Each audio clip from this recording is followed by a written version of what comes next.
how do you, to be serious, look at January 6th? I mean, there's a couple of things you could look back and remember, right? Or you could kind of look forward and forget, or maybe it's a combination of the two. Well, you know, what's unique about January 6th is everyone lived it, right? It wasn't just something inside baseball story out of Washington.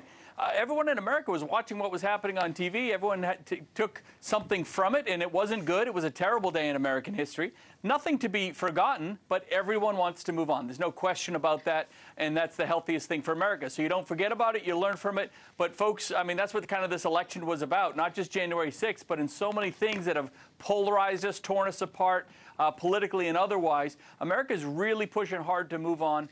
So, you know, I know there's a lot of folks that want to focus on what Donald Trump has said about pardons and all that. I saw Joe Biden, the president, put in this op-ed today, which I thought was a little bizarre myself.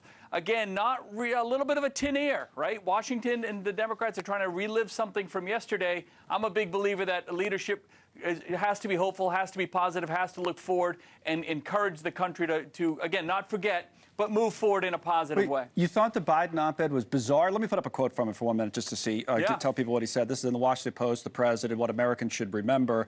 Unrelenting efforts been underway to rewrite and even erase the history of that day, to tell us we didn't see what we all saw with our own eyes, to dismiss concerns about it as some kind of a partisan obsession, to explain it away as a protest that just got out of hand.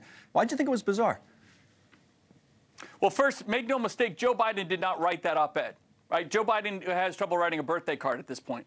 So I find it bizarre because clearly I'm sure you've had some op-eds written or ghost written for you. You know, politicians have op-eds of ghost written. I write a lot of my own stuff. Oh, fine, but go ahead. Anyway, but why do you think it was bizarre? But understand this is his staff that's trying to take a parting shot on an issue that America very clearly on November 5th said we're moving forward from this stuff.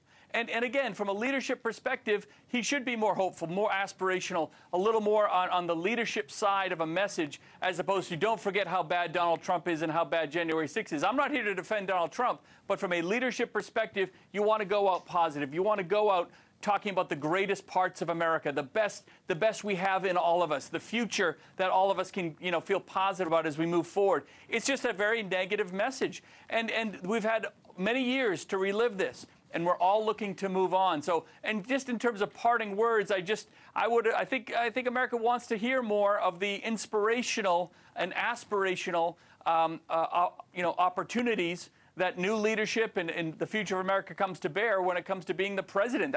I think there's a responsibility in that myself. So that's all. Okay. Now, because I did think of you today because we had so many discussions leading up to the election about what was going to quote unquote matter, right, and what was going to decide it for voters. Yeah. And you, well, some other Republicans did, but not. You were one of the few Republicans who had been critical of Donald Trump at times, sometimes harshly critical of him. So I don't like this, and this.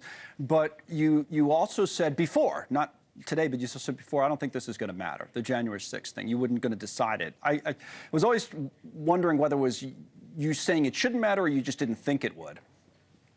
No, I knew it wouldn't. Again, if you're talking to folks on the street, just the average American, they weren't talking about it. They took it very seriously. It was a terrible day in American history, but not just today, but a year ago, people were already moving on, saying this election isn't about that. Stop telling me to relive that horrible day on January 6, 21. I want a president, and I want leadership that moves us forward. And so that was just the reality of where America is, and that's why I think the op-ed just is very much of a politically a tin ear to what the American people are looking for, what the voices and the words and the inspiration that the American citizens are looking for right now. It's a very, I get it, it's the 4th anniversary and all that sort of thing, but I just would have expected something a little more positive and a little more in tune with where America is right now on that issue. Yeah, and you turned out to be right about that. I mean, Trump clearly won the election. Why do you think that is? I mean, why do you think that something as, it's many people's minds as egregious as what happened not only on January 6th, but in the months leading up to that, was put to the side and wasn't the top priority for some voters? Why do you think that happened in this election? Elections are never about yesterday. They're always about the future. Yeah, elections are never about what happened yesterday because again, it's about leadership to provide a better opportunity, better results for tomorrow. That's always what an election is, and choosing a new leader, especially what turned out to be an open election like this once Biden got pushed out. It was always about what are you going to bring to the table for me, my family, and my business tomorrow. Stop telling me about how bad yesterday was. Americans aren't dumb. They lived it. They saw it. They experienced it. They have their own feelings about it. They don't need to be constantly reminded about it and told how they should feel about it when they've already relived it many times over. Thanks so much for watching. Just go to joinnn.com to find News Nation on your television provider. And don't forget to click the red subscribe button below to get more of News Nation's fact-driven, unbiased coverage.